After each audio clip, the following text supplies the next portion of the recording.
todos ustedes. Buenas noches. Bienvenidos una vez más a Rompiendo Fronteras y a este espacio académico que hemos construido para el enriquecimiento de todos nosotros. El día de hoy llevaremos a cabo nuestro segundo panel con el tema ahorro sanguíneo. Hoy nos acompaña como moderadora Beatriz Uribe. Beatriz es perfusionista en la ciudad de Bogotá, en el Hospital San Rafael. Beatriz, bienvenida y muchísimas gracias por aceptar la invitación de Rompiendo Fronteras. Muchas gracias por invitarme y acá estaremos para servir. Nuestros panelistas del día de hoy son el doctor Diego Peña, anestesiólogo cardiovascular en el Hospital San Rafael en la ciudad de Bogotá, Colombia. Doctor Peña, bienvenido y muchísimas gracias por aceptar nuestra invitación. Muy buenas noches, muchas gracias Carol por la invitación y a todos los que conforman el grupo de Rompiendo Fronteras. Un saludo para todos y esperamos aprovechar este espacio académico tan fructífero. Doctor, muchísimas gracias. Elías Sánchez Acosta. Elías es perfusionista en la ciudad de Bogotá, en la clínica Colsubsidio Calle 100. Elías, bienvenido. Gracias por aceptar la invitación de Rompiendo Fronteras. Hola, buenas noches a todos. Muchas gracias a ustedes por la invitación. También nos acompaña el día de hoy el doctor Wilmer Valero. El doctor Valero es anestesiólogo cardiovascular en la ciudad de Bogotá, en la Clínica Universitaria Colombia. Doctor Valero, bienvenido y muchísimas gracias por aceptar nuestra invitación. Hola, buenas noches para todos. Muchas gracias a ustedes por la invitación. Esperamos aportar algo de lo poquito que sabemos. Estamos seguros que sí, doctor Valero. Muchísimas gracias. Y también nos acompaña Nidia Morales. Nidia es perfusionista clínica en la ciudad de Bogotá y es perfusionista en la Clínica Universitaria Colombia y en la Fundación Santa Fe. Nidia, bienvenida y muchísimas gracias por estar aquí el día de hoy. Buenas noches, Carol. Buenas noches a todos. Muchas gracias por la invitación. Beatriz, adelante. Muy buenas noches a todos. Gracias a los panelistas por dedicarle tiempo a este espacio y daremos inicio a este panel. La dinámica va a ser 10 preguntas que van a ir dirigidas a cada uno de los panelistas. Y la idea es tener un espacio al finalizar el punto de vista de ellos para que el público haga las preguntas que tenga. Entonces, hoy vamos a hablar de ahorro sanguíneo. Tenemos a los especialistas, a las personas indicadas para darnos su punto de vista y como ustedes saben, la cirugía cardíaca es una cirugía altamente consumidora de hemoderivados. Los pacientes cardíacos presentan elevada prevalencia de anemia. Su etiología es multifuncional y la deficiencia de hierro, una de las causas. Las guías y algunos estudios publicados recomiendan la administración de eritropoyetina con o sin donación de sangre autóloga preoperatoria. Doctor Valero, ¿cuál es su opinión acerca del uso de la eritropoyetina? Hola, buenas noches. Pues bueno, la eritropoyetina, digamos, no es un medicamento nuevo, ¿cierto? Ya se viene utilizando de muchos años atrás. En el 2007, la FDA sacó un black box, una advertencia acerca de este medicamento porque podía producir eventos tromboembólicos, aumento en la presión arterial y se había descrito que podía desencadenar esa advertencia y su uso empezó a disminuir desde ese entonces. Sin embargo, se han lanzado varios estudios clínicos donde cada vez se demuestra que la eritropoyetina es más bien un medicamento seguro, ¿cierto? El riesgo de eventos trombóticos es realmente muy bajo, muy inusual, y los pacientes con hipertensión arterial bien controlada no tienen mayores problemas, y también los pacientes pues, con cáncer realmente no se ha visto una asociación muy fuerte que aumente pues, el riesgo de metástasis. Se han hecho varios metaanálisis, ¿cierto? Y varios estudios aleatorizados. Y en las guías del 2017 y unas recomendaciones del 2019, las guías europeas del 2017, recomiendan utilizar eritropoyetina en todos los pacientes que sean anémicos. Eso se basan en un estudio que hicieron en Baltimore, un metaanálisis, donde recogieron muchos pacientes, tanto en cirugía cardíaca como en cirugía ortopédica. Ahí recomendaban y dan pues una gran recomendación que utilice eritropoyetina en todos los pacientes que tengan hemoglobina menor de 12 en las mujeres y menor de 13 en los hombres, ¿sí? O sea, leve, digamos, ellos tendrían, serían beneficiados y no se le transfundirían, pues se le transfundirían menos unidades de glóbulos rojos en el perioperatorio. Sin embargo, me puse la tarea pues de desmenuzar muy bien estos estudios y este metaanálisis.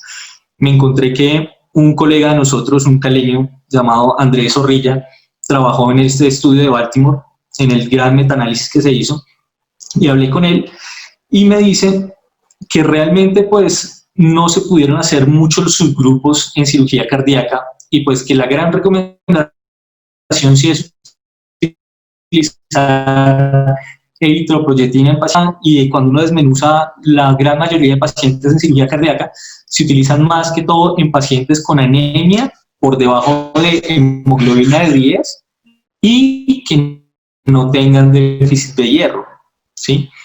Entonces, digamos que basándonos en toda esta revisión de la literatura, si el paciente tiene una deficiencia de hierro, pues corrija el hierro. La gran mayoría de las anemias es por falta de hierro, un gran porcentaje, digámoslo así. Las que no sean por déficit de hierro, que sea déficit de ácido fólico o síndromes malabsortivos o anemias crónicas de otra etiología, se benefician de utilizar eritropoyetina. Lo ideal es usarlo 4 a 6 semanas antes del procedimiento quirúrgico. 4 puede tener un aumento de la y 8 semanas, digamos que uno podría cubrir completamente o tratar completamente la anemia.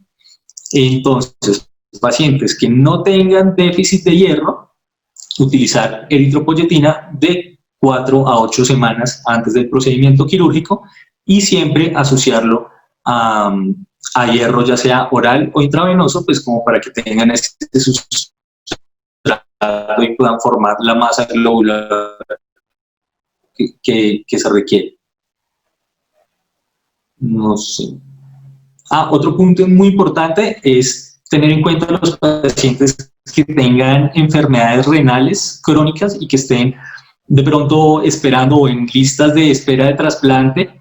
Estos pacientes podríamos ser aún más acuciosos porque estos pacientes, cualquier transfusión sanguínea o cualquier método que podamos hacer para evitar la transfusión sanguínea, pues es muy benéfico para ellos. Recordar que cualquier transfusión de algún hemoderivado puede aumentar el volumen de anticuerpos y eso en algún grado generará algo de rechazo cuando estos pacientes requieran un trasplante renal.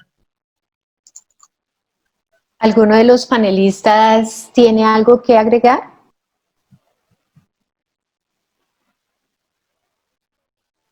Muchas gracias, doctor. Desde el descubrimiento de los grupos sanguíneos se han realizado grandes adelantos en la medicina transfusional. Sin embargo, los riesgos siempre estarán presentes y en algunos casos son mortales. La conservación de productos sanguíneos es un concepto global que incluye todas las estrategias médicas, quirúrgicas y farmacológicas para disminuir la pérdida de sangre durante las cirugías. Numerosas técnicas han demostrado su eficacia y pueden llegar a ser utilizadas en los diferentes pacientes, diferentes tipos de técnicas. Doctor Wilmer, ¿cuáles considera usted las mejores estrategias utilizadas en el posoperatorio para la optimización de la optimización sanguínea? Bueno, pues digamos que se reúnen varios escenarios y varios bloques que uno puede armar para intentar armar como una pared que disminuya la transfusión sanguínea. Entonces todo empieza desde la valoración preoperatoria, ¿sí? la valoración preoperatoria me parece importante es, uno, lo que hablamos de la eritropoyetina y sobre todo evaluar qué pacientes tienen anemia de base. Los pacientes que son anémicos de base ya tienen un factor de riesgo importantísimo para tener morbimortalidad en el perioperatorio. Y no solamente decir, tiene anemia, le pongo eritropoyetina o lo transfundo o hago alguna cosa, sino cuál es el origen de la anemia y si se puede corregir, pues mucho mejor. El otro punto preoperatoriamente que podemos hacer es evitar la iatrogenia, sobre todo con la adecuada administración de medicamentos que alteren la coagulación, ¿sí? Hacer adecuadamente una terapia puente, si toma warfarina, muchos pacientes van a cirugía de enfermedad coronaria y están tomando aspirina y inhibidores de P2Y12, como el clopidogrel, y se requiere una adecuada suspensión de estos medicamentos antes de la cirugía. En el intraoperatorio pues hay múltiples técnicas. Para mí es súper importante mantener un adecuado estado fisiológico. Cada vez recomiendan más mantener una adecuada temperatura de los pacientes, evitar la hipotermia al máximo porque esto altera definitivamente los factores de la coagulación y más estos pacientes que van a ir a circulación extracorpórea donde pueden perder temperatura muy rápidamente. Se ha descrito incluso que con la caída de 1 solo grado de la temperatura puede haber hasta un 20% más de pérdidas sanguíneas que si no hubiese hipotermia. Otra cosa importante es intentar mantener un pH adecuado, ¿cierto? Lo más cercano a 7.4, porque eso también altera los factores de la coagulación. Ahorita estamos pues en tiempos de COVID, ¿cierto? Que es como otra situación que nos enfrentamos y es muy difícil porque ahorita los bancos de sangre no están recibiendo el mismo número de donantes, entonces tenemos que hacer muchas más estrategias para intentar evitar malgastar estos hemoderivados. Otro sistema que se ha utilizado es el salvador de células, cada vez lo utilizamos más, sobre todo en pacientes que van a circulación extracorpórea, y pues técnicas de hemodilución normovolémica, el RAP, la purga anterógrada y disminuir el volumen de los circuitos. ¿Qué más estrategias? Es que hay tantas. El uso de antifibrinolyíticos también es súper importante, cada vez se demuestran más estudios la importancia y que se puede ver la disminución en el número de productos sanguíneos transfundidos en el perioperatorio.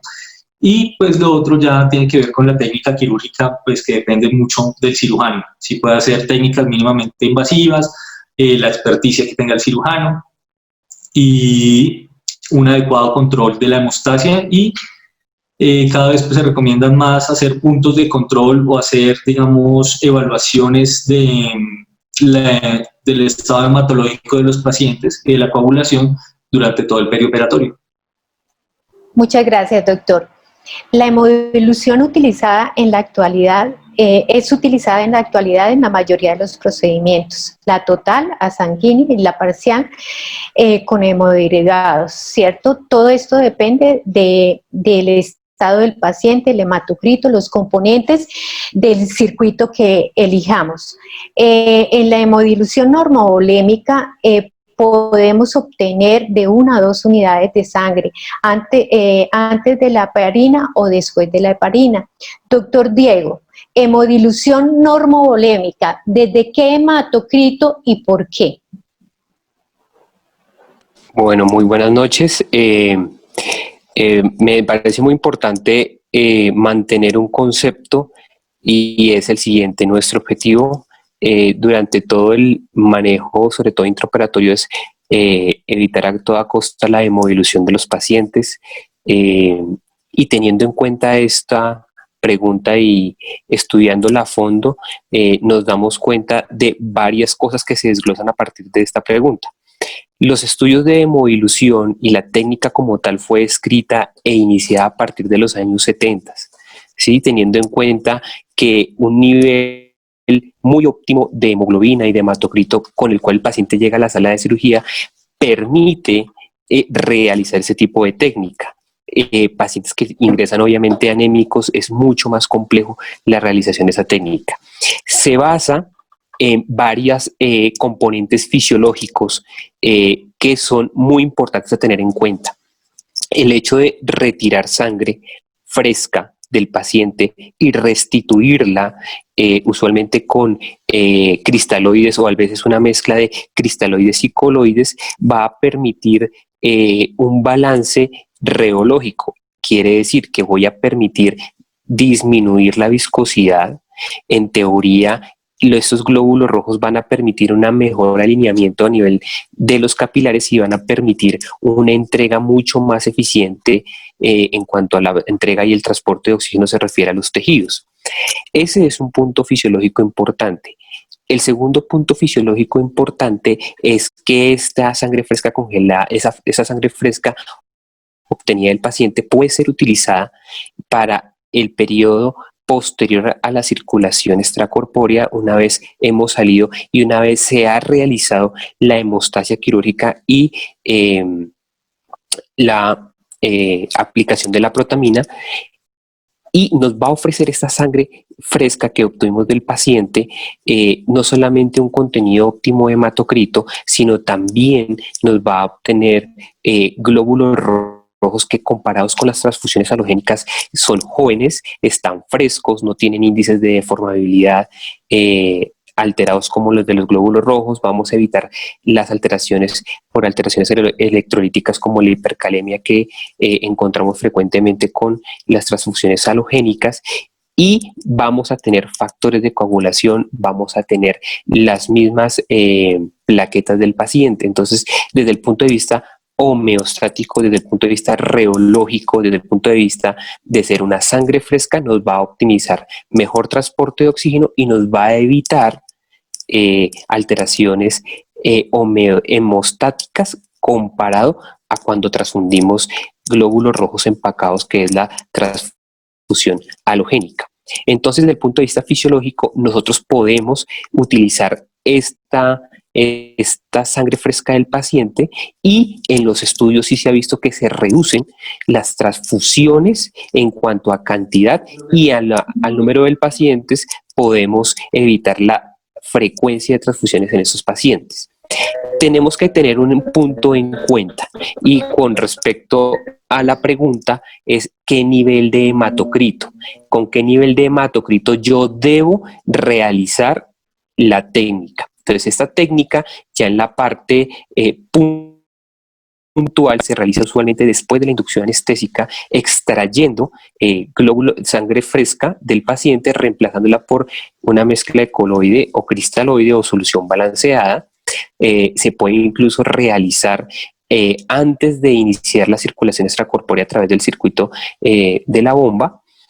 ¿Y qué objetivo? ¿Qué hematocrito?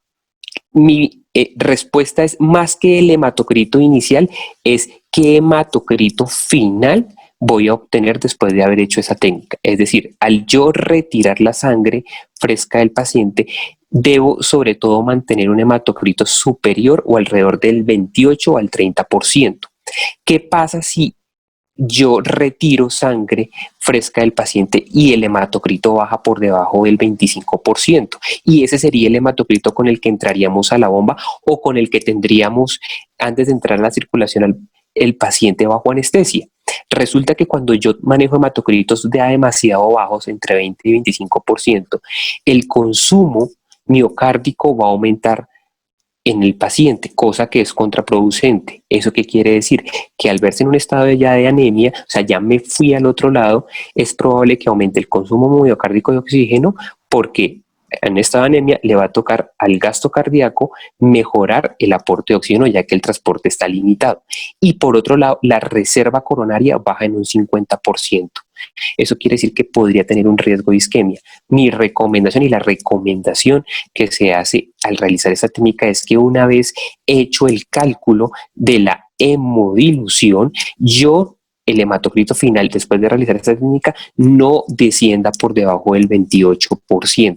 Y en un paciente que tenga un riesgo aumentado de isquemia coronaria, como puede ser una enfermedad coronaria tronco equivalente, un ambiente isquémico como el de una estenosis aórtica crítica, o pacientes que vienen con cirugía de emergencia, que este hematocrito después de la hemodilución no baje más del 30%.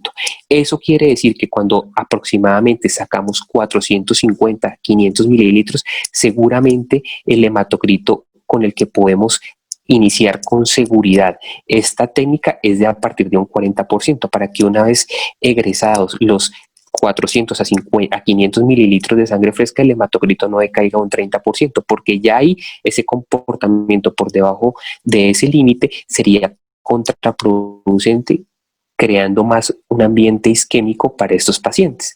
Y obviamente, como muchas técnicas, pues es una recomendación que actualmente las guías están en recomendación 2B, ¿sí?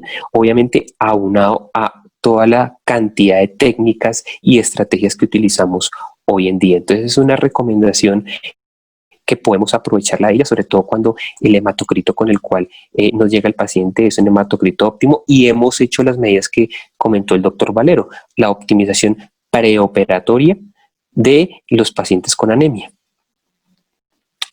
Muchas gracias, doctor. Durante la conducción de la circulación... Perdóname un segundo, Beatriz, ¿puedo aportar algo a ese tema Claro o al final? Claro que sí, Elías. Sí, Sí. Perfecto. Bueno, buenas noches.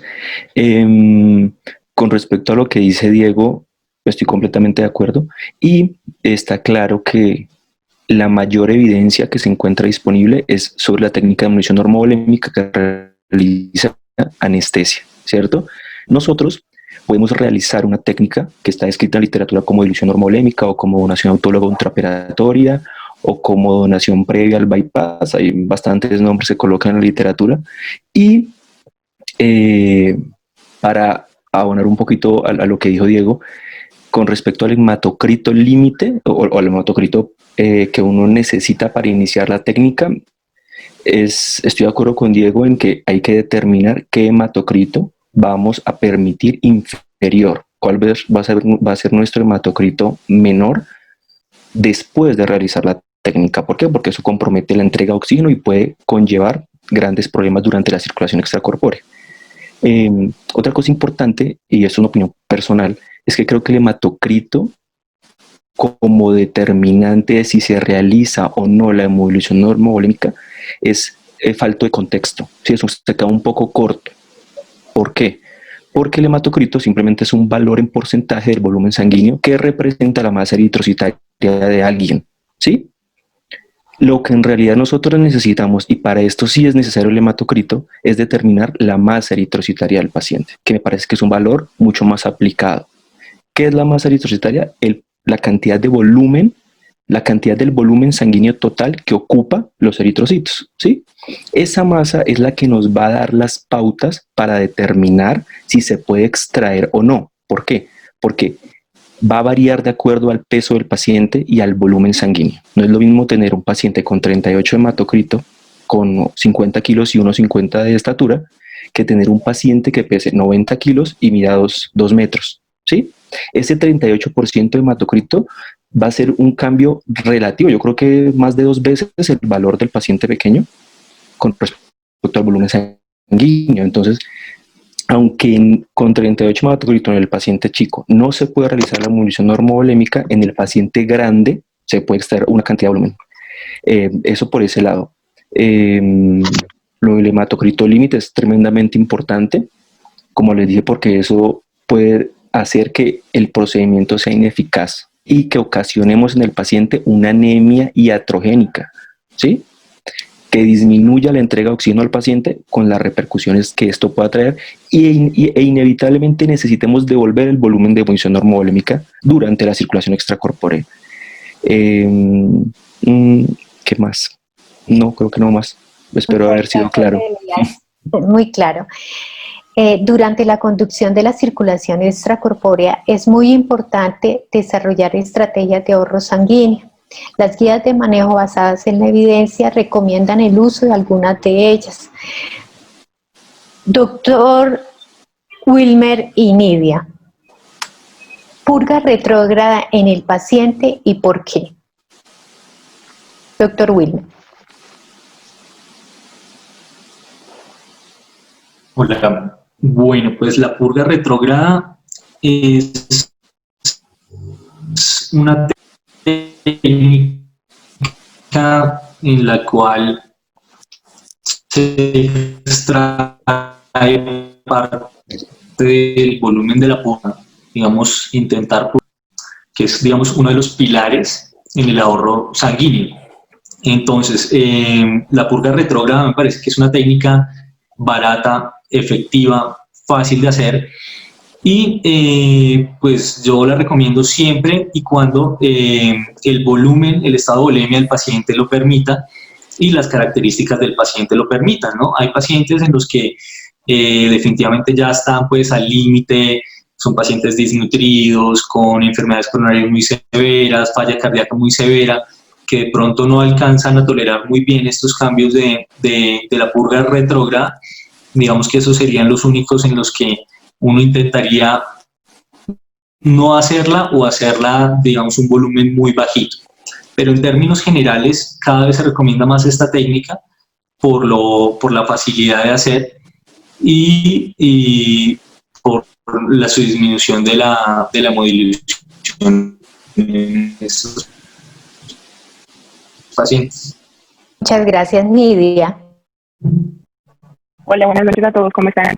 Bueno, tal cual como lo describe el doctor Valero, las estrategias de ahorro sanguíneo, como él lo menciona, implican una gran cantidad de herramientas que el grupo, digamos, puede utilizar en nuestro caso, específicamente en el momento intraoperatorio. El RAP, nosotros como grupo básicamente se lo aplicamos a todos los pacientes, como dice él, como describe, desde que estén hemodinámicamente estables. Y por supuesto, la excepción sería aquellos pacientes que requieran una técnica distinta como la hemodilución normovolémica. El RAP como tal, entonces, se lo aplicamos a aquellos pacientes que van a ser sometidos por lo general a la circulación extracorpórea, que tengan superficies corporales grandes o pequeñas, con el fin que describe el doctor Valero, disminuir el volumen de dilución, pues el volumen de cristaloide y minimizar la hemodilución durante el procedimiento quirúrgico. Es una de las tantas técnicas que estrategias que están documentadas, que tienen una buena evidencia, que tienen una gran evidencia, muchísimos estudios al respecto, nos muestran su participación con respecto a la disminución del requerimiento de los grupos transfusionales de glóbulos rojos o de diferentes componentes sanguíneos, y básicamente considero que el objetivo precisamente es tratar de evitar y no exponer a los pacientes a las transfusiones, porque ya pues como todos conocemos las consecuencias que se derivan de estas. Entonces es una técnica que nosotros podría decirse que se aplicamos prácticamente a todos nuestros pacientes, como digo, excepto aquellos que tienen niveles de hemoglobina muy altos y que por el contrario necesitan una técnica completa. Muchas gracias, Nidia. Elías, ¿cuáles consideras? ¿Puedo aportar algo sobre la purga retrógrada? Puede aportar. Gracias, perdón por interrumpirte tanto. Bueno, como estoy de acuerdo con Valerio y con Nidia, y como para resumir, yo digamos que yo manejo esa técnica con dos cosas claves. Entonces, lo primero es poner en contexto, que fue lo que dijeron ellos, y se le realiza la técnica a los pacientes en donde la hemodilución convencional que aporta el circuito extracorpóreo ocasione o genere un riesgo de disminución en el hematocrito o la hemoglobina a un límite donde afecte la entrega de oxígeno, ¿sí? Entonces, en esos pacientes yo les realizo la purga retrógrada. ¿Qué pacientes específicamente? Entonces, hay dos cosas importantes y creo que son las que delimitan a los pacientes en los cuales se debe realizar esta técnica. En pacientes con masa eritrocitaria o hematocrito basal extremadamente bajo y pacientes con volumen sanguíneo bajo, ¿sí? Como en pacientes pediátricos, por ejemplo. Por lo general, estos pacientes suelen ser sexo femenino, superficie corporal baja o pacientes de edad avanzada, ¿sí? Debemos recordar que esta técnica tiene un nivel de evidencia 1A, ¿sí? Es decir, que tiene un soporte científico que dice que a la mayoría de los pacientes en los cuales vamos a disminuir, despertar en nosotros un sentimiento apasionado, ¿sí? Debe generar como inquietud para poderla realizar de manera correcta, porque el beneficio va a ser grande para nuestros pacientes, ¿sí? ¿Cómo hacerla? Claro, queda la encrucijada en que los pacientes que tienen grandes volúmenes sanguíneos y grandes hematocritos no se benefician de esta técnica, ¿sí? Y los pacientes en los que sí se puede utilizar es más difícil. ¿Por qué? Porque tienen bajos volúmenes sanguíneos o bajos hematocritos. Entonces, ¿qué se puede hacer frente a eso? Bueno, acortemos el circuito, ¿sí? Disminuyamos el volumen de purga antes de realizarla. Lo importante y lo que digamos que la idea que quiero que quede es que es menester de nosotros poderla utilizar con todos los pacientes para que todos los pacientes tengan este beneficio. Ya. Muchas gracias, Elías. Y para usted, ¿cuáles considera otras estrategias pioneras dentro del ahorro sanguíneo? Otras estrategias dentro del ahorro sanguíneo. Bueno, en realidad considero que las estrategias más importantes, bueno, están en todos los puntos. Claramente, si logramos optimizar la masa eritrocitaria previa al procedimiento, tenemos un terreno ganado grandísimo, porque si el paciente, o sea, el hecho que el paciente entre anémico a nivel preoperatorio es un riesgo elevado de recibir una transfusión halogénica, ¿sí? Con todos los riesgos que eso conlleva. Eso principalmente. Pero los efectos, digamos, más grandes con respecto a la conservación sanguínea para mí ocurren en el intraoperatorio. ¿De qué manera? Un RAP efectivo, una purga retrógrada efectiva, una emulsión normovolémica bien hecha, una técnica quirúrgica con una hemostasia óptima, ¿sí? Y sobre todo una comunicación efectiva en el equipo, que todo el equipo esté enterado y esté trabajando por el mismo objetivo. De nada sirve que yo le saque con todo el esfuerzo 800 ml de cebado autólogo y en otro momento se adicionan 2 litros de cualquier solución cristaloide, ¿sí? El enfoque es lo principal y creo que el trabajo en equipo lo es todo en este trabajo de la cirugía cardíaca. También algo importante, bueno, el salvador de células, lo que decía Valero con respecto al postoperatorio, cosas tan simples como mantener una temperatura adecuada, ¿sí? Eso ayuda a que el paciente no sangre, tiene cifras tensionales, no sé, con medias máximas de 90 para que las suturas posterior a la cirugía no sangren, ¿sí? Son cosas que influyen positivamente. De hecho, hay un artículo que se llama "Más es mejor". Entonces, todo lo que podamos utilizar. Muchas gracias. Doctor Diego. Perdóname, Beatriz, yo quiero aportar algo ahí, si Elías me lo permite. Estoy completamente de acuerdo con Elías. De hecho, las guías de la Sociedad de Cirugía de Tórax y de Anestesia Cardiovascular precisamente le dan una recomendación 1C a eso que Elías mencionaba, la comunicación entre el equipo quirúrgico. Está bien establecido que el grupo debería como planear las estrategias que se puedan aplicar específicas para cada paciente, sobre todo en aquellos pacientes que van a ser sometidos a cirugías que representen un mayor riesgo, como reoperaciones, dobles cambios valvulares o, como decía el doctor Valero, situaciones especiales de pacientes que, por ejemplo, tengan superficies corporales pequeñas o que sean testigos de Jehová. Todas estas situaciones está bien establecido en las guías que la planeación prequirúrgica básicamente comprende como el éxito, ¿sí? En toda la fase perioperatoria del paciente. Esto también implica, como ya lo mencionaba, el desarrollo de algunas técnicas especiales que no están estándar. Valero lo mencionaba, las cirugías mínimamente invasivas.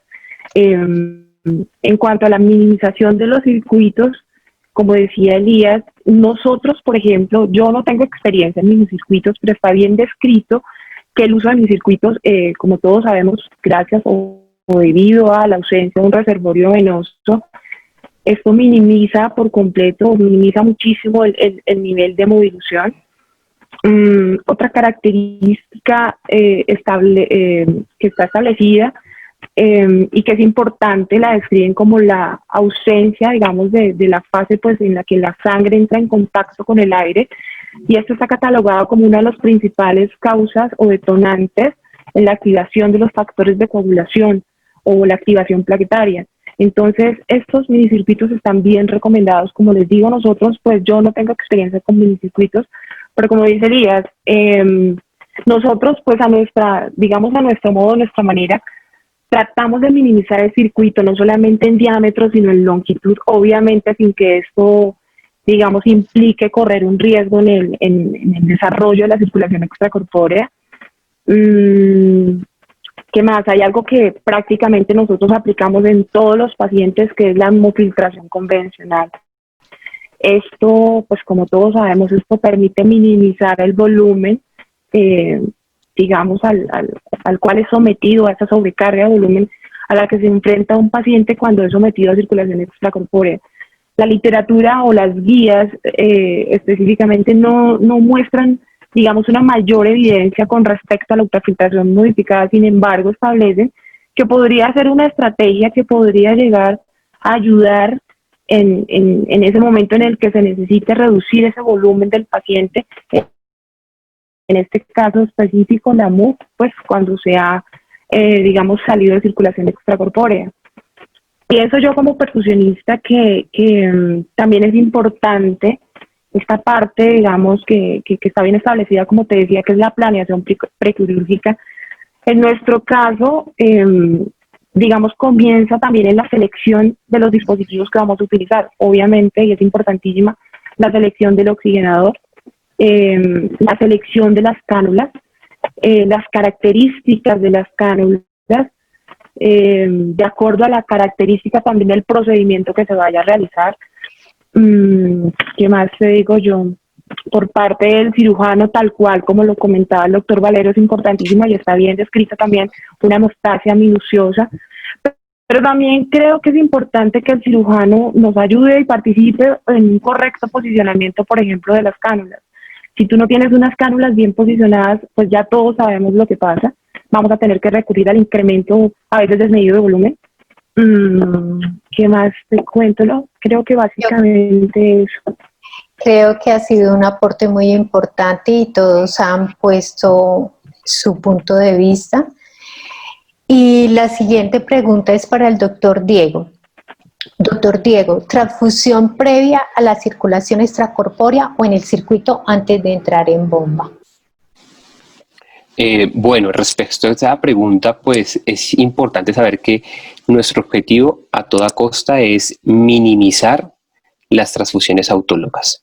Es bien sabido que el hecho de ingresar con hematocrito bajo a salas de cirugía, no hacer una corrección preoperatoria importante, la corrección de la anemia, pues nos va a conllevar a situaciones en donde nos va a tocar definitivamente transfundir a esos pacientes. No se recomienda hoy en día hacer una transfusión previa al ingreso a circulación extracorpórea, a menos que el paciente esté en una situación emergente por un sangrado masivo que altere la entrega de oxígeno, que altere el transporte de oxígeno, el gasto cardíaco, y el paciente entre en una deuda de oxígeno de forma progresiva, básicamente en escenarios críticos de disecciones aórticas, taponamientos cardíacos, cirugía emergente. Si salimos de ese escenario y nos vamos a una cirugía electiva, podemos utilizar otras estrategias, como ya lo he mencionado el resto de los panelistas, tratando de evitar a toda costa la utilización de sangre autóloga previa al bypass, obviamente teniendo en cuenta y cuidado con el hematocrito que vamos a tener como resultado de la hemodilución una vez ingresamos a la circulación extracorpórea. En conclusión, tratemos de evitar la colocación de transfusión autóloga a menos que sea una situación emergente, crítica, con sangrados críticos, sangrados masivos, y obviamente pues extrapolándolo esto a la cirugía electiva, pienso que si entramos con un hematocrito seguro, vamos a evitar tener que transfundir esos pacientes antes del ingreso a circulación extracorpórea. Ahora, ahí se mete otro concepto importante que es qué nivel de hematocrito podría yo tener tan bajo antes de que tenga pues la necesidad de transfundir un paciente antes del ingreso a circulación extracorpórea, y no es el nivel de hematocrito. Lo que yo debo ser muy juicioso es hacer un taller gasimétrico de la perfusión tisular de ese paciente, mirar muy detalladamente cuál es el nivel de aporte y de consumo del paciente, tener variables fisiológicas, y con eso podemos, digamos que, contextualizar muchos parámetros de la perfusión. Es decir, yo me puedo parar en ese paciente antes del ingreso de bomba y evaluar, uno, saturación venosa mixta, si tengo un Swan-Ganz, una saturación venosa central, ¿sí? La saturación tisular, que podemos obtenerla, por ejemplo, cuando colocamos los parches de limbos, ¿sí? O del NIRS. En esos pacientes, mirar si esta anemia o este nivel de hematocrito me está alterando o no la perfusión del paciente. Tenemos que tener en cuenta la tasa de extracción de oxígeno. Tenemos que tener en cuenta las variables de perfusión tisular, lactato, delta de CO2, diferencia de contenidos. Es decir, antes de decir yo le voy a poner o no una unidad de glóbulos rojos a este paciente, tengo que mirar fisiológicamente cómo se está comportando el paciente, cómo está la entrega, cómo está el consumo, el paciente está en deuda de oxígeno o no está en deuda de oxígeno, mi transporte está tan alterado que el paciente coge de la otra mano la bomba y se sobreesfuerza y aumenta su consumo miocárdico de oxígeno. Entonces, son variables fisiológicas que son, primero, o digamos, la base para decidir o no una transfusión para el paciente. Y eso es muchísimo más importante que cualquier nivel umbral de hemoglobina, de hematocrito o de masa eritrocitaria. Es decir, yo tengo que ponerme la tarea de evaluar juiciosamente la perfusión tisular de estos pacientes, su deuda o no de oxígeno, el escenario en el que me encuentre, cirugía emergente, cirugía con sangrado masivo, sangrado crítico, taponamiento cardíaco, y mirar si ese sangrado me está alterando o no la perfusión tisular. Si lo hace y la bomba se está sobreexagerando, porque pues son pacientes que van a tener, primero, son cardiopatas sobre esforzando la bomba cardíaca con un mal transporte, pues no habría nada más que hacer, sino posiblemente utilizar este tipo de transfusiones. Si no lo tengo, definitivamente debería evitar una transfusión autóloga y utilizar las otras herramientas y estrategias que ya hemos mencionado. Doctor Wilmer, ¿algo por agregar? No, yo estoy totalmente de acuerdo con Diego. De pronto, en algún momento, si teníamos un paciente con una hemoglobina en 10.5 y que el paciente era pequeño, de entrada se purgaba la bomba, no con cristaloides, sino con glóbulos rojos, pero eso es algo que ha venido cambiando con el tiempo. Definitivamente no se recomienda hacer eso. Cuando se utilizan esos productos halogénicos, aumentamos el riesgo de fibrilación auricular, de infecciones nosocomiales, de morbimortalidad perioperatoria, de complicaciones respiratorias, de complicaciones renales. Son muchas las cosas que se ha demostrado que la sangre de otra persona, la sangre halogénica, puede causar en un paciente que no la requiera.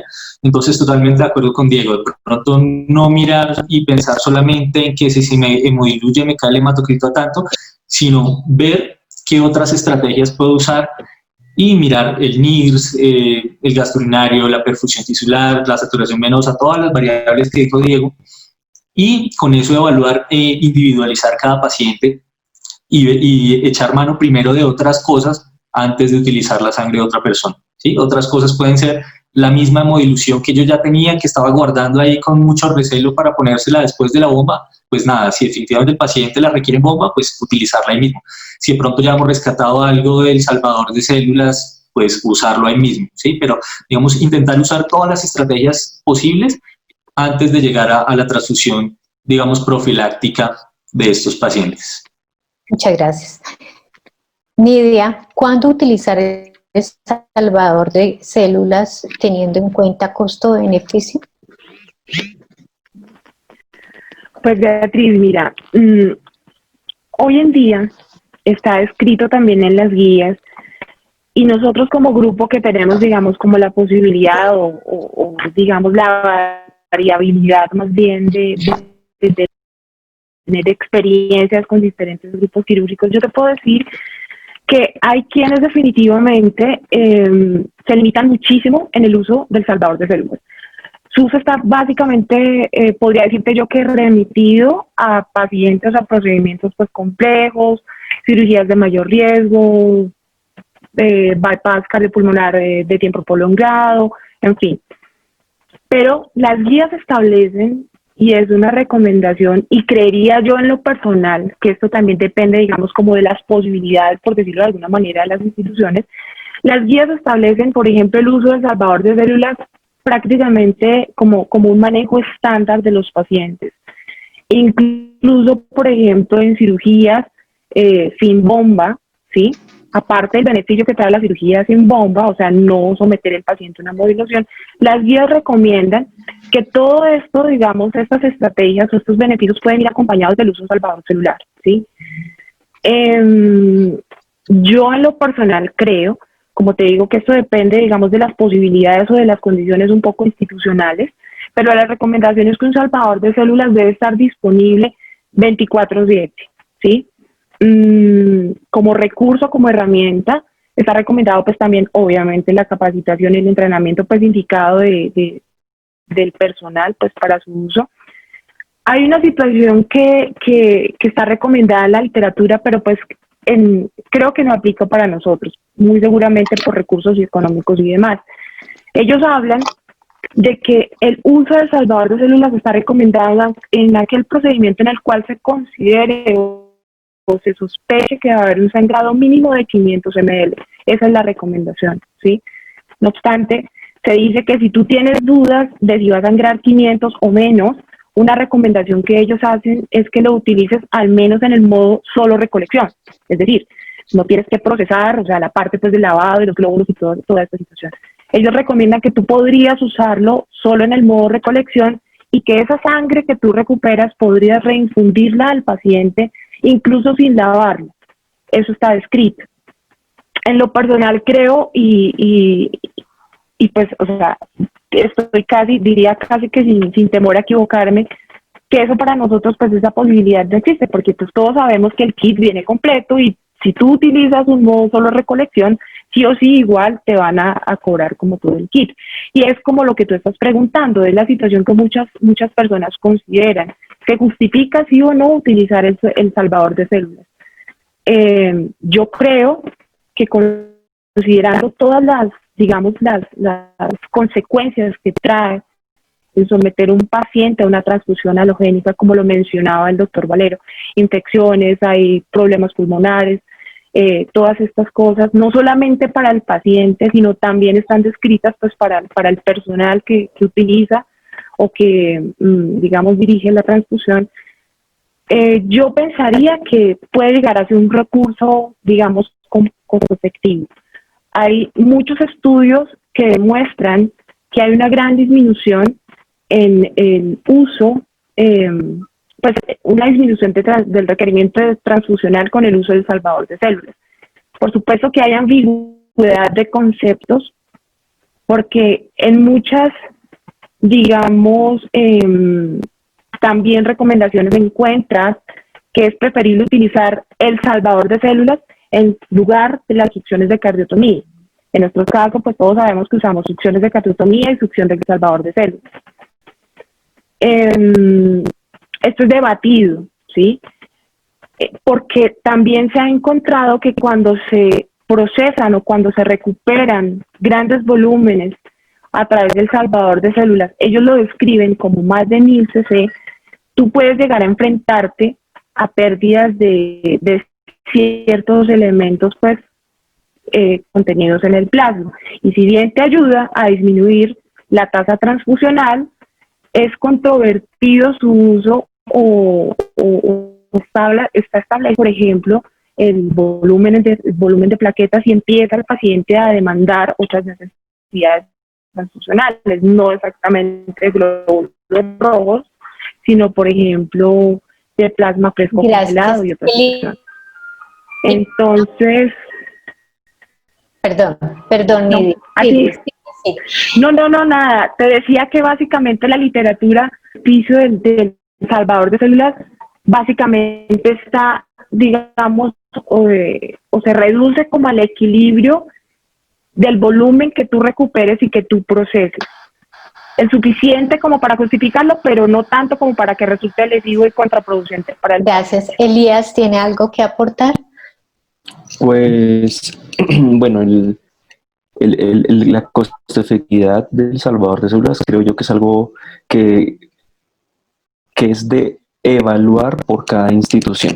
¿Por qué? Porque si ustedes miran como las revisiones que hacen de costo efectividad, muchos grupos dicen, sí, es costo efectivo para nosotros porque nuestros costos en términos de dispositivo de salvador de células, mano de obra que utiliza el salvador de células, versus transfusiones, versus horarios de transfusión, versus equipos de transfusión, es rentable, ¿sí?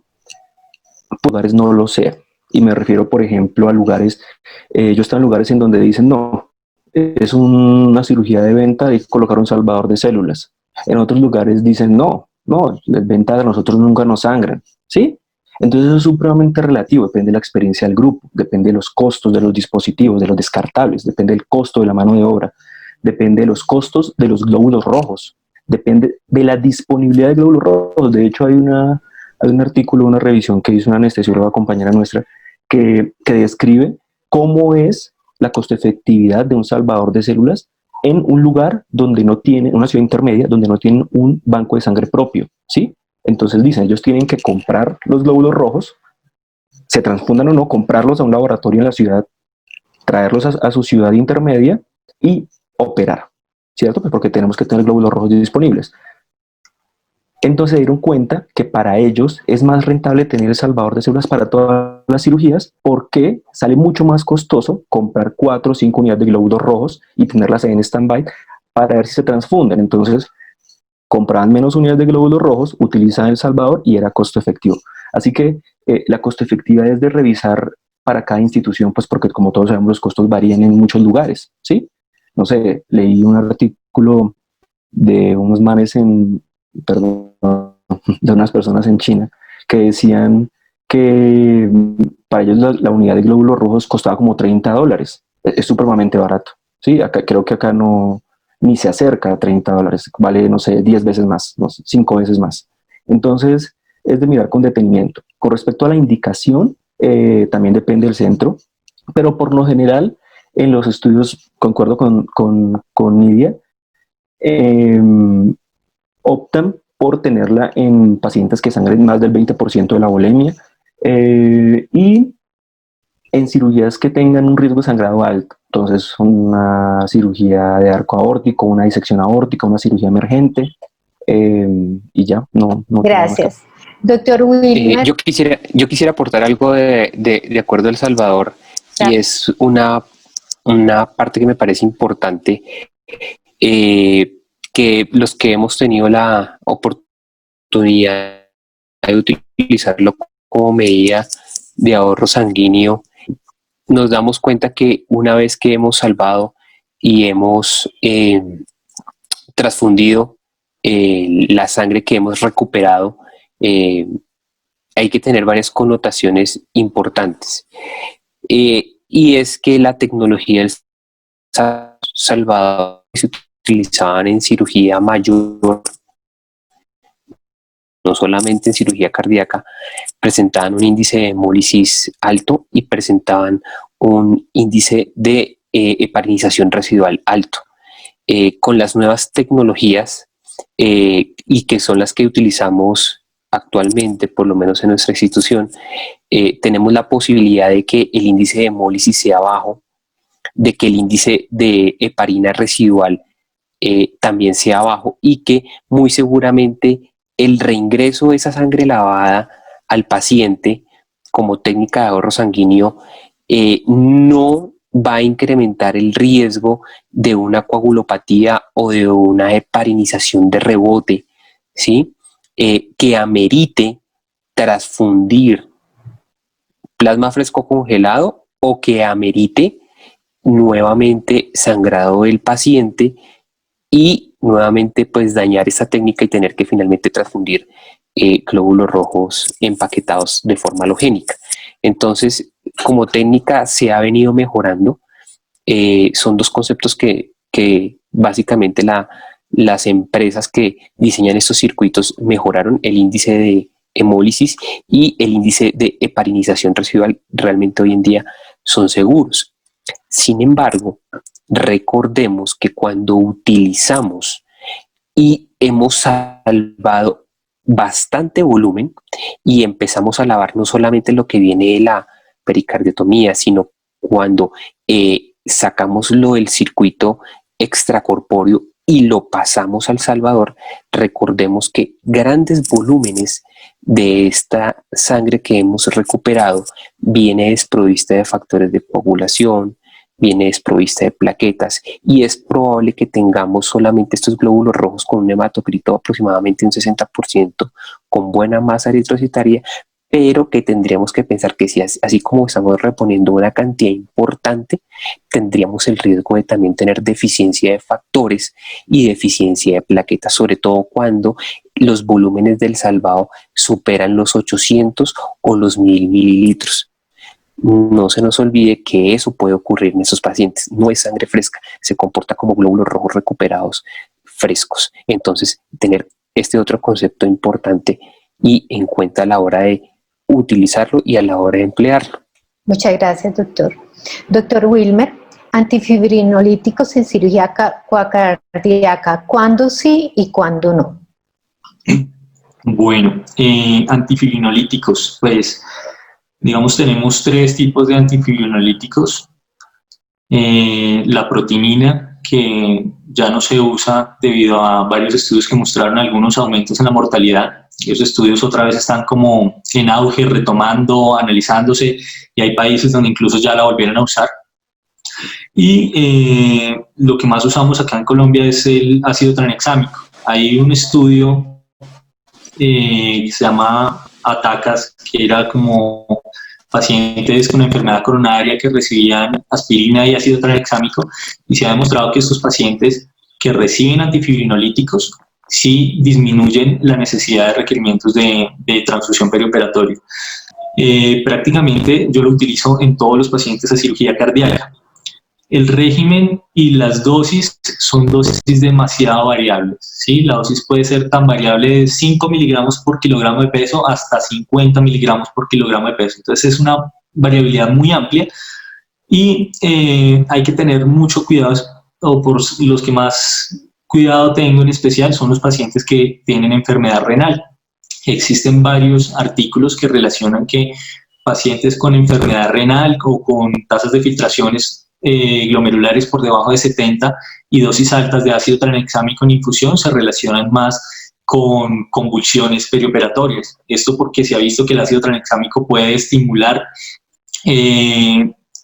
centros del GABA, y eso produce una hiperexcitación y produce convulsiones. Digamos que esto no se ha demostrado que aumente la mortalidad como tal estas convulsiones, pero pues obviamente sí es bastante difícil uno tener un paciente que de pronto ya salió extubado, que va bien, y por una mala dosis o por una dosis alta de ácido tranexámico pueda tener como un medicamento seguro. Lo importante es, digamos, que cada centro tenga un protocolo claro y diga, vamos a utilizar este régimen de ácido tranexámico, ya sea en bolos o en bolo más infusión, y que estén conectados con la unidad de cuidado intensivo si es necesario seguir esa infusión y hasta cuándo la van a seguir. Muchos centros lo hacen hasta que el sangrado pare o hasta que ya se vea, digamos, un sangrado controlado, otros lo hacen con regímenes de 8 o 24 horas. Pero sin duda alguna es un medicamento que llegó para quedarse y lo utilizamos, pues, digamos, de protocolo en todos los pacientes, teniendo en cuenta a los pacientes con enfermedad renal crónica, tener especial cuidado con ellos. Muchas gracias. Doctor Diego, ¿por qué no tratar a todos los pacientes como testigos de Jehová? Bueno, respecto a esta pregunta, hay varias connotaciones importantes. La primera es que prácticamente los testigos de Jehová se asemejan mucho a los que nosotros manejamos en cirugía cardíaca, es decir, el objetivo del paciente en testigo de Jehová es evitar las transfusiones y nuestro objetivo en general es evitar las transfusiones de sangre halogénica. Entonces, digamos que las estrategias que en un inicio se utilizan para los pacientes que van a cirugía mayor, cirugía cardíaca y que son testigos de Jehová, son las estrategias muy parecidas que hemos extrapolado esos protocolos y la hemos venido aplicando. El paciente testigo de Jehová, pues, ¿qué utilizamos? Utilizamos una estrategia, como lo dijo Wilmer, de optimización de anemia preoperatoria. Se empezó a hacer con ellos y se ha venido extrapolando la cirugía cardíaca desde hace más de 20 años. Entonces, ¿qué utilizamos? Usualmente protocolos donde se utiliza la eritropoyetina asociado al hierro. ¿Por qué? Porque la eritropoyesis se da, pero si yo no doy una suplencia de hierro, estoy creando más masa eritrocitaria, pero sin buen componente de hierro, cosa que me puede aumentar la masa, pero sin un óptimo transporte. Y eso lo hemos venido implementando de forma eficaz, tal y como vayan en los protocolos de los pacientes testigos de Jehová, que realmente son muy juiciosos en cuanto a esos protocolos. Y pues los que se han aplicado cirugía cardíaca hablan de por lo menos una optimización de 3 semanas previa aunado al hierro, ya sea enteral o parenteral, según el criterio pues del que lo esté manejando en ese momento, y al ácido fólico. También todas las estrategias que mencionamos de evitar, sobre todo evitar el sangrado en los pacientes que van a ser llevados a cirugía. ¿Cómo lo hago? Pues muy fácil, ser muy juicioso con la suspensión adecuada de antiagregantes, de terapia antiagregante dual, de anticoagulantes, ¿sí? Y la implementación y la identificación de los pacientes que más alto riesgo de sangrado tienen, que son los pacientes renales, los pacientes con disfunción hepática, los pacientes que van en la parte quirúrgica, cirugías complejas de 2 o más correcciones, que incluyen la aorta, que son reoperados, que son cirugías emergentes y que vienen sobre todo con sin tiempo, digamos, completo para poder suspender la terapia anticoagulante o antiagregante, que son los pacientes de urgencias. Entonces, si ustedes se fijan en todas las medidas preoperatorias, intraoperatorias, tanto de hemoilusión, retropurgado, cell saver, técnica quirúrgica, todas esas técnicas son muy similares a las que utilizamos en pacientes con testigo de Jehová. Entonces, prácticamente que nuestro reto y nuestra forma de pensar hoy en día es como si todos los pacientes que manejamos fueran testigos de Jehová, y es una forma de pensar muy importante porque nos retamos a nosotros en el equipo multidisciplinario, porque de eso se trata el programa de manejo hemostático o manejo sanguíneo de estos pacientes, y es a toda costa de evitar la transfusión autóloga, ¿sí? Entonces, si nosotros nos pusiéramos a pensar que todos nuestros pacientes los podemos manejar así, pues realmente estamos ganando un terreno importantísimo a la hora de manejar estos pacientes. No sé si respondí tu pregunta o quieres que la amplíe de algún otro punto. Gracias. A mí me gustaría agregar algo ahí y yo tal vez cambiaría la pregunta de por qué no tratar a todos los pacientes como testigos. ¿Me escuchan? No le alcanza. Sí, doctor, sí. Yo de pronto cambiaría la pregunta de por qué no tratar a todos como testigos de Jehová, por qué no tratar a todos como si fuera un familiar de nosotros, ¿sí? Creo que todos los pacientes merecen tener el mejor trato posible y hacer todas estas técnicas lo más riguroso posible. Con la pregunta anterior de la costo-efectividad del salvador de células, pues yo no he leído estudios de costo-efectividad, pero definitivamente si uno puede brindar una transfusión de calidad que sea la misma sangre del paciente, que es reciente, que tiene los adecuados niveles de 2,3-difosfoglicerato, que si uno puede corregir la anemia de los pacientes antes de una forma, digamos, más, hacer la mejor técnica quirúrgica en todos los pacientes, pues seguramente nos va a ir mucho mejor con todos. Entonces yo creo que estas técnicas se deben aplicar absolutamente a todos los pacientes sin discriminar a ningún paciente. Otro punto muy importante es también las técnicas quirúrgicas con las que se sientan más cómodos los equipos, ¿sí? Sobre todo porque recomiendan que en los pacientes testigos de Jehová utilizar técnicas mínimamente invasivas, pero si la curva en la clínica no es una curva alta o no hace con frecuencias cirugías vía mínimamente invasiva, seguramente pueden llegar a tener más complicaciones por una vía mínimamente invasiva si la hacen una vez al año que en centros de alta experiencia. Entonces digamos que estos pacientes no son los adecuados para experimentar técnicas nuevas en los cuales el equipo no está adecuadamente preparado para esto. Gracias. Doctor Wilmer, a manera de resumen, ¿cuándo considerar la transfusión? Bueno, a manera de resumen, pues es una pregunta que parece fácil, pero no es tan fácil, ¿no? Hay un estudio que se llamó el TRIX-3, incluso aquí en Colombia hubo varios centros que participaron en el estudio donde tenían como un modelo liberal y un modelo restrictivo, y finalmente el resumen de ellos es que si solamente se fijaran en la hemoglobina, uno podría permitir hemoglobinas hasta de 7.5 gramos como umbral para poder transfundir los pacientes. Pero la invitación es individualizar a cada paciente teniendo muchas variables alrededor que circundan el procedimiento quirúrgico. Entonces, uno es la temperatura clave, la hemodilución que ha sido sometido ese paciente, ¿cierto? Hay veces que pacientes que uno les ve el ecocardiograma totalmente desocupados, bajos de volumen y con hemoglobinas de 10, pues hay que primero optimizar estas medidas de volumen antes de quedarse contento con una hemoglobina de 10 o 8 y mandarlos a la UCI. Sino uno debe, digamos, reunir muchas estrategias y ver cómo va la evolución del paciente, ¿sí? Puede ser un paciente que tenga hemoglobina de 10 o de 9, pero entonces está hemoconcentrado, está con 3 soportes vasopresores, está con el lactato en las nubes, está oligúrico, uno ve por los tubos que está sangrando. Entonces uno no se debe fijar solamente en un número de hemoglobina, sino mirar muchas variables para estos pacientes y reanimarlos, y sobre todo tener una adecuada comunicación con el equipo de UCI, ¿sí? Que no sea que todo lo que hemos trabajado el grupo de cirugía cardiovascular, perfusión, anestesia durante las 6 horas de cirugía se pierda en la UCI, sino que una adecuada comunicación es muy importante y tengan una continuidad en el manejo.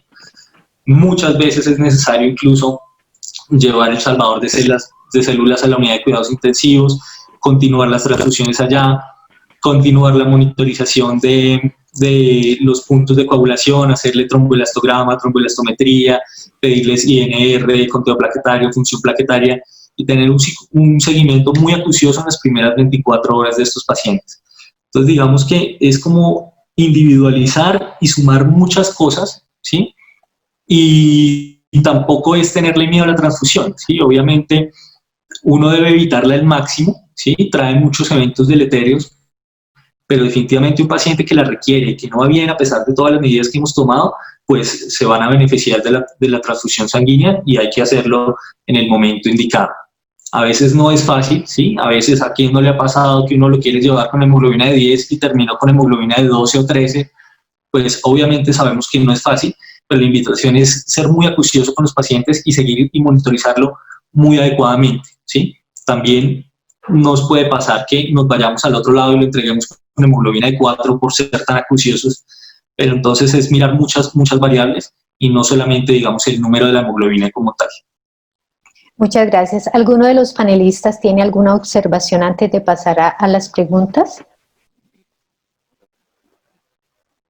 Yo quisiera invitarlos, porque es que esto uno lo lee y lo ha leído muchas veces, pero en el día a día a veces la estrategia se esfuma por el afán, por la presión de las horas, porque hay 2 casos y hay que apurarle, o porque en la junta quirúrgica el cardiólogo ha presionado para que se opere rápido. Entonces la invitación a que lo que está demostrado y lo que más recomendación tiene hoy en día es formalizar el programa.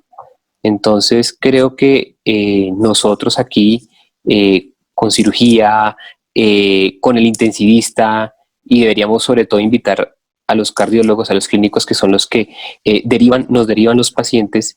Hombre, si encontramos un paciente con una hemoglobina muy baja y hay tiempo de optimizarlo porque se puede hacer de forma electiva, optimicémoslo, ¿sí? Lleguemos de pronto con la mentalidad de haber definido, por ejemplo, en la valoración preanestésica y en la valoración quirúrgica, este paciente desde el punto de vista multidisciplinario podemos abordar esas estrategias. Entonces vamos a optimizarle la hemoglobina preoperatoria, vamos a ser juiciosos suspendiendo los antiagregantes, si la aspirina no la requiere, pues no la requiere,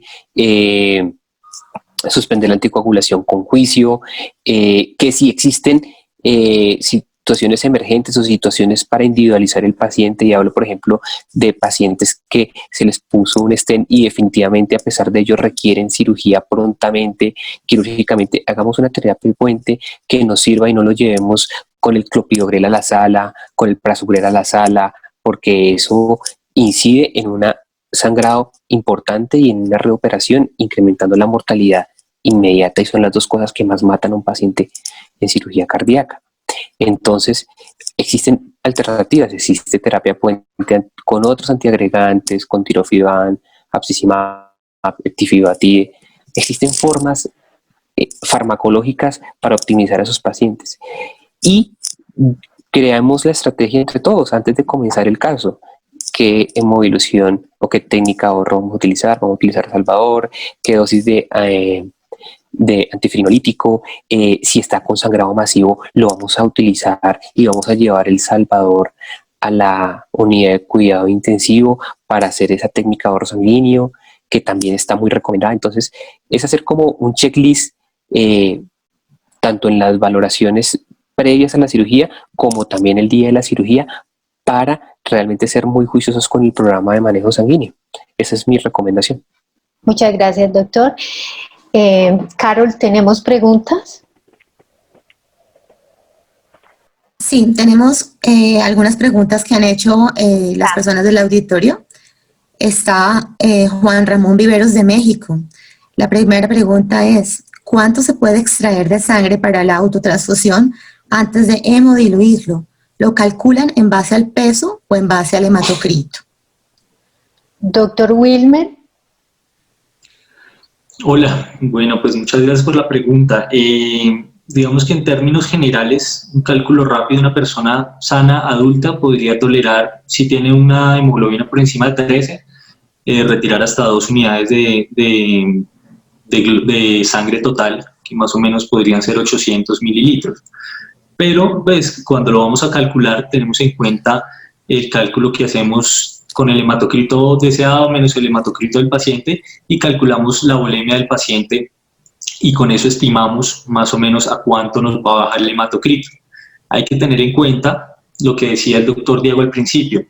Si bajamos ese hematocrito a 28 o a 29, hay que tener en cuenta que después de eso nos vamos a hemodiluir otro poco más en la circulación extracorpórea. Entonces, lo ideal, yo por lo general utilizo que el cálculo me quede más o menos a un hematocrito de 30 o 31, si voy a circulación extracorpórea, porque ahí va a caer otro poco la hemoglobina y el hematocrito. Entonces, pues, si se lo hemodiluyo demasiado al principio, y si a eso le añado que de pronto utiliza cardioplegia cristaloide y se hemodiluye más, pues me va a tocar utilizar ese volumen que le saqué al principio para usarlo en la bomba, que no es lo ideal.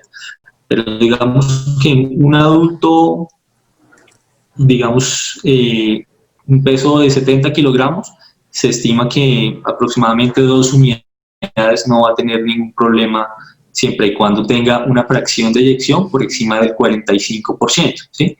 Pacientes de pronto que tengan una fracción de eyección por debajo del 45%, no me gusta hacerles hemodilución normovolémica porque afectó la entrega de oxígeno. Recuerden que la entrega de oxígeno, esa fórmula básica que no sabíamos, el aporte del VO2 de oxígeno depende del gasto cardíaco y el contenido arterial de oxígeno. Y el gasto cardíaco, pues es el volumen sistólico por la frecuencia cardíaca. Si no tengo un adecuado gasto cardíaco desde el inicio, por más hemoglobina que tenga o por mejor que esté la hemoglobina, no voy a poder entregar adecuadamente el oxígeno a esos pacientes. Entonces, hay que tener muy, muy en cuenta los pacientes con fracciones de eyección disminuida, es mejor no realizar esta técnica. Muchas gracias. ¿Otra pregunta, Sandra? Yo quiero aportar algo con respecto a eso. Doctor Diego, Elías, perdón. Estoy de acuerdo con lo que dice Valero, y en realidad en la emulsión normovolúmica realizada por anestesia hay ciertos inconvenientes. Hay que dejar un hematocrito mucho más alto y hay restricción para hacerlo en ciertos pacientes, lo que decía Diego, lo que decía Valero, en pacientes con fracción de eyecciones baja, que tengan riesgo de isquemia miocárdica, hay que tener cierta precaución. En la técnica que describen, cuando se realiza desde la circulación extracorpórea, tiene una ventaja grande, y es que si el paciente se torna inestable, uno entra inmediatamente a circulación extracorpórea, logrando que pacientes que inicialmente no podían tener ese beneficio, lo pudieran tener. Y esto va como en concordancia a lo que hemos venido hablando durante toda la charla, y es que hay que brindar la mejor oportunidad a los pacientes. Más es mejor, siempre, siempre. Y con respecto a cuánto se puede extraer, personalmente yo el cálculo lo realizo con base en la masa eritrocitaria, que se saca a partir del volumen sanguíneo del paciente, y se tiene en cuenta el priming del circuito extracorpóreo y se tiene en cuenta los líquidos que se adicionan posterior, como la cardioplegia, si utiliza una cardioplegia cristaloide. Es importante que en pacientes que uno posiblemente no vea una utilidad franca de hacer la técnica, es decir, no es que la voy a realizar, pero resulta que el volumen que voy a extraer va a ser muy bajo, se tomen las medidas pertinentes para poderla realizar, ¿sí? Si usted ve que el paciente tiene un volumen sanguíneo bajo, una masa eritrocitaria baja, pues reduzca el circuito, no utilizar minicircuitos, porque sé que es muy poca la utilización mundial de esos dispositivos, pero sí acortar el circuito, acortar la línea venosa, acortar la línea arterial, subir el oxigenador, acortar la tubería que va a la bomba arterial. Hay mil cosas que se pueden hacer para poder utilizar estas técnicas en pacientes en los cuales están muy limítrofes. Obviamente, teniendo la seguridad de conservar un hematocrito, una hemoglobina adecuada que no nos va a comprometer la entrega de oxígeno, aunque digamos que sobre este aspecto, bajo circulación extracorpórea, no dependemos del corazón del paciente, partimos de una bomba que se mueve a nuestra disposición, ¿sí? De hecho, a pesar de poder tener un hematocrito, no en metas, no es un hematocrito de 26%, se puede aumentar el flujo cardíaco a nuestra disposición para aumentar la entrega de oxígeno, mientras se toman medidas para aumentar el hematocrito, ¿sí? Por ejemplo, la ultrafiltración, sin necesidad de transfundir al paciente y sin necesidad de devolver el volumen que sacamos en la emulsión normovolémica. Teo, a ver. Una última cosa. Por favor, ¿quiénes tienen hay muchos equipos. ¿Vamos a cerrarlo? Hay muchos equipos que relatan la utilización de la emulsión normovolémica junto con el cebado autólogo, ¿sí? Entonces ellos realizan la emulsión normovolémica, hacen la reposición con el cristaloide y estoy hablando desde la bomba, desde la circulación extracorpórea, y posterior a eso eliminan el remanente que tengan dentro del circuito de cristaloide para poder así minimizar aún más la hemodilución y poder tener un volumen mayor de hemodilución normovolémica. Recordemos que aunque la hemodilución normovolémica no tiene un límite de volumen que diga si hace efecto o no, pero se ha visto que los pacientes tienen mejores resultados en términos de reducción de las transfusiones sanguíneas y reducción del sangrado postoperatorio con volúmenes mayores a 350 ml, siendo el beneficio mayor en la medida que mayor sea el volumen extraído. Así que... Muchas gracias. Sandra, hay otra pregunta y ya para cerrar. Sí, de hecho es similar al tema que se están tratando. Hay evidencia sólida de si existe diferencia significativa entre coloides o cristaloides como solución de reemplazo en la hemodilución normovolémica para la hemodinámica del paciente durante la extracorpórea. Sí, entonces te lo voy a responder a partir de la gran controversia que hay, como siempre, en los líquidos y puntualmente para la reposición en la hemodilución normovolémica. Se recomiendan soluciones cristaloides lo más balanceadas posibles. Tiene una solución coloides y mayor divergencia. No se recomienda en lo absoluto los hidroxietilalmidones. Como ustedes ya saben, han salido del mercado por incremento en los riesgos de coagulopatía y de lesión renal aguda. Entonces, digamos que hoy en día no los estamos utilizando. Otro tipo de coloides más viejos como las gelatinas, los dextranos, no se recomiendan por el mismo índice de alteración en los factores de la coagulación. Si hay un cristaloide, si hay un coloide que es el único que se puede recomendar hoy en día en un escenario de cirugía cardíaca, es la albúmina, ¿sí?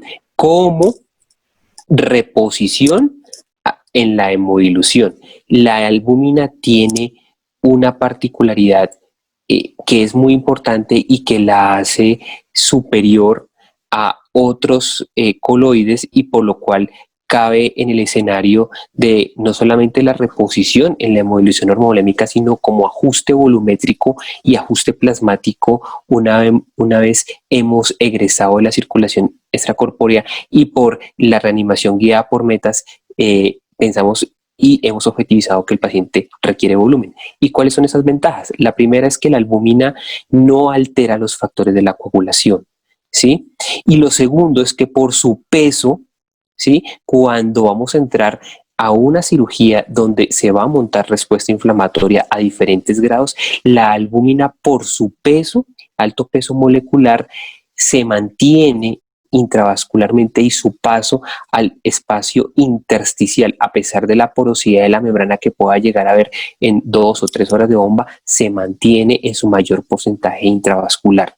Entonces la hace un coloide muy útil. Obviamente, si la vamos a utilizar dentro de la hemodilución normovolémica, podemos hacer una combinación